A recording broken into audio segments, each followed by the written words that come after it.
Alright, so just at the start of this one, it's probably good to do a small disclaimer. The audio in this is not actually that great, so I've had to do a lot of the commentary in post. It should be all good now, because I feel like I've talked about everything you need to really for this mission. You will have probably seen me talk about it later on, but I did try and record Junior and it didn't work, the footage got corrupted. So I have done a Junior mission, it is recorded and it is ready, I just need to edit it and then it's uploaded. So there's a few more missions I've got to do first, so to keep this in chronological order, but yes, so enjoy this one and then the Junior mission will be coming soon. Okay, so this is going to be post-commentary just because it's literally appalling. My audio in this is absolutely awful, it's very quiet and useful, almost to be inaudible. So all you're going to see here is me building this ship, so I'm also going to cut my voice out here again and then I'll rejoin you back for the next part.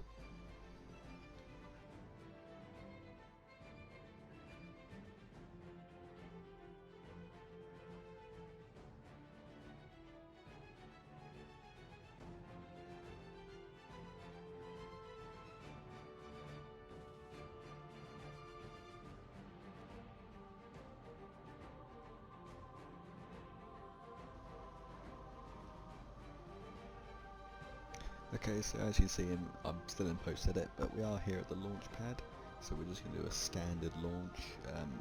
If you still need help doing gravity turns and basically launching in general from Kerbin, this probably isn't a video for you. I would recommend you go back and look at my previous ones, such as Mimus and Mun, but it's pretty standard stuff here, so I'm going to fade out again, and I will see you in Kerbin orbit.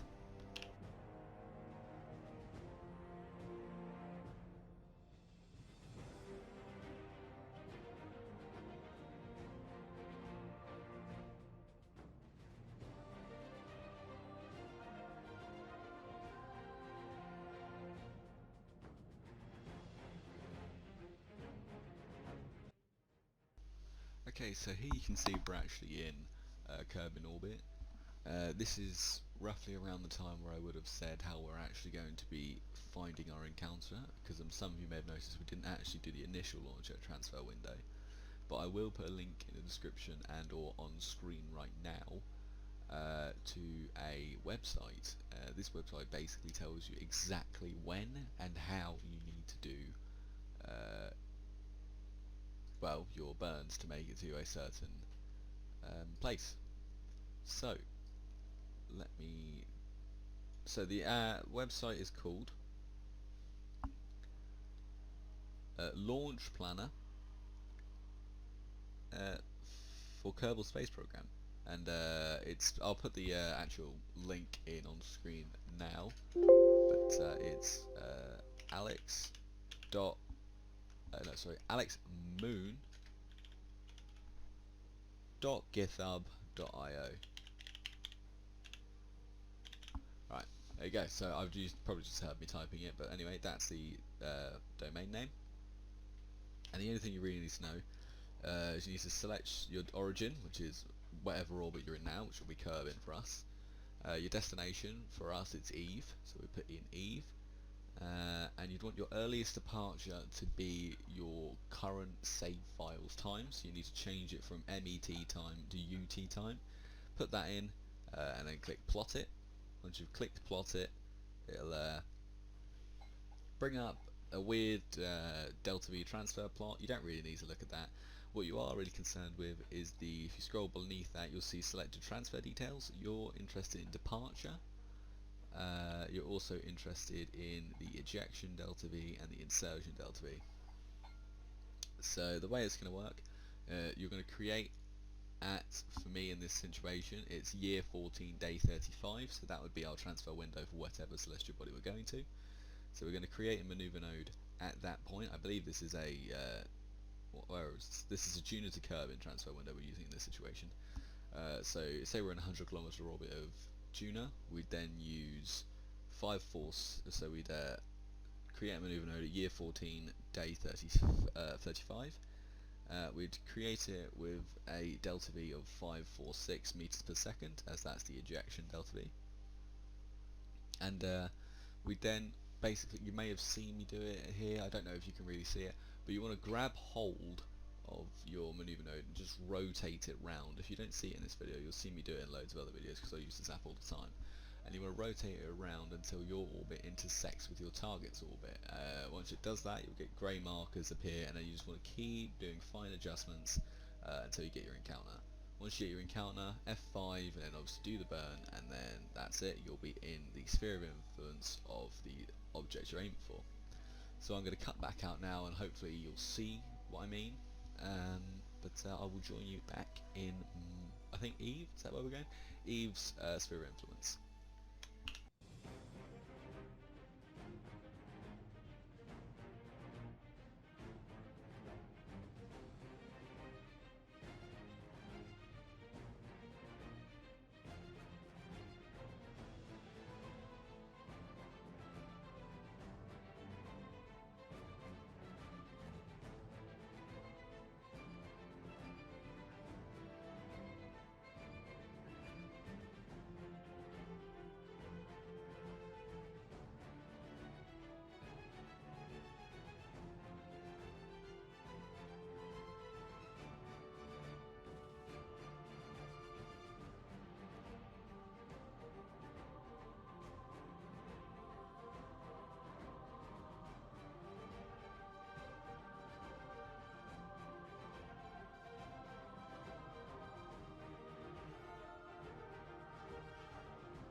So now we're in e-orbit and synchronized. Put that back closer. There we go. We're just going to drop the rover pod, and then I suppose I'll just let the footage, and I think this is where I cut back in real time, so you'll hear my live commentary then, as opposed to post, but hopefully this was good enough at explaining how it all works. I'm sure if it doesn't, the later ones, where I also probably will continue to explain this 7 times until I realise that I've done it too much, but I'll be using this app often, so you'll be able to see me do it more than one occasion anyway. So yes, I'll just let myself talk the rest of this now.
as you can see here, I got my shuttle to the orbit on Eve, then I managed to obviously descend into Eve, so you can obviously upload it.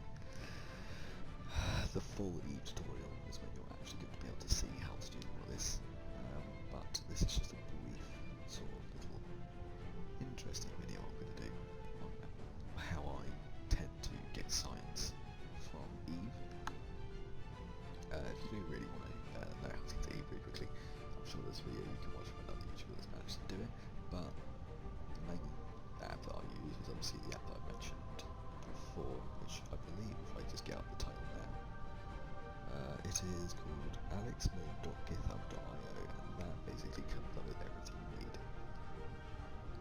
to know when planning any mission, well, any planetary mission or dual system mission. So, we're slowly descending here. We'll obviously pop the chutes. We're just going to wait until we get a little bit lower. Once the drogue chutes are popped, we're going to try and get rid of the heat shields.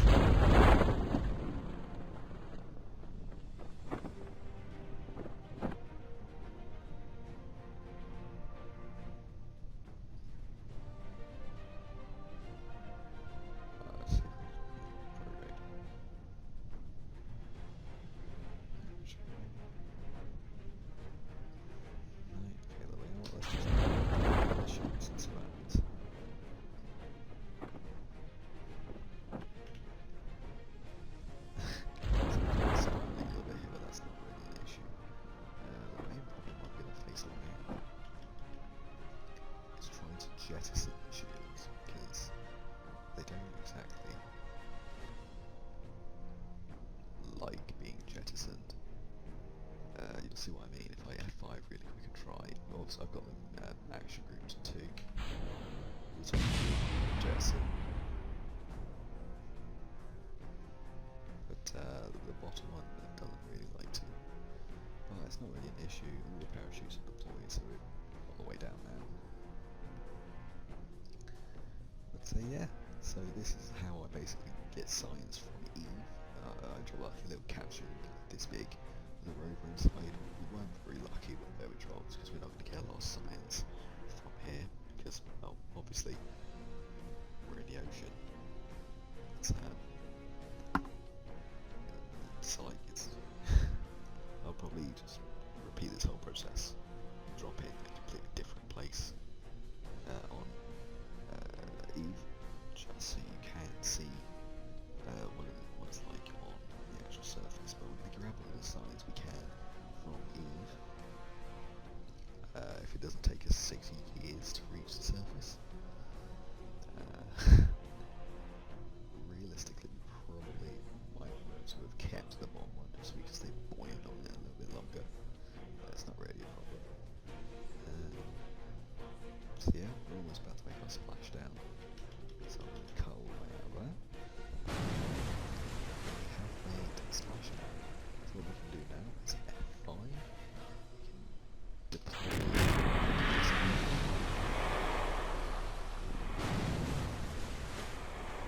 We've now made it out of there. The only thing we want to do is try and make it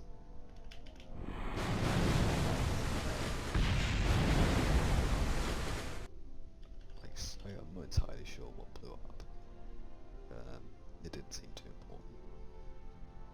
So what we can do is decouple this. Well, we don't even need to decouple actually, so all we have to do is just do all of our experiments. So okay, we can't run that experiment from here. But we can do all the other ones, I think. No, we can't do that one. But we can do the others. Yes. So what we're going to have to do is we're going to have to transmit the science. We're going to need to extend the solar panel first, so we're just going to keep all of them for now. Observe the mystery goo. We're going to keep the log. Yep, keep. Did we do temperature? No, we didn't. And keep again. So as you can see, we've done all the science we can do from where we are. We've got lots of batteries, so we might be able to send a bit back. We're not going to spend a lot of it. I think our solar panel is under the water, but we'll see if it'll still get any solar ability, I guess. It's one of the ones that spins, so it might.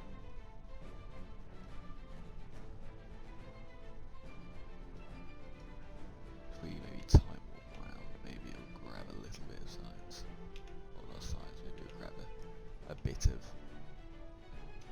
Oh, so yeah, there's a brief period of time where it has direct sunlight. There we go, direct sunlight. So, we are good to transmit the data now. All I need to do is just right click on the dish, transmit data, transmit all. So we shouldn't run out of battery as we have a pretty decent amount. As you can see, we're gaining lots of science just from uploading all this. But yeah.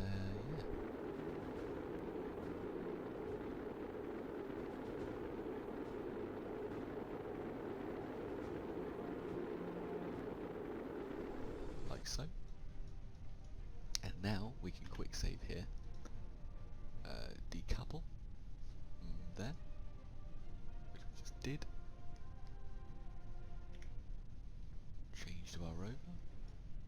Take the brakes off. And move.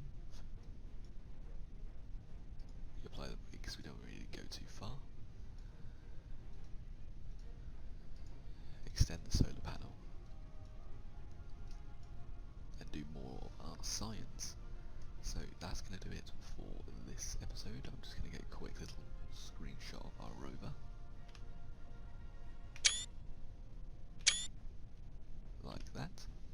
And yeah, so hopefully that's going to give you a little bit of an insight into how you can get science from Eve. This is personally how I do it. It just helps you get a little bit further in the tech tree. You can realistically do this for Lathe, Juna, and Eve, but you can modify the idea a little bit and do it for non-atmospheric bodies as well. But personally, I think it's easier to do it, especially for Eve, where getting off of Eve is probably the hardest thing to do in the game. But regardless, that's all from me. I will see you probably in the next one, where I'm just going to redo the Juna mission. Well, obviously it was too long. So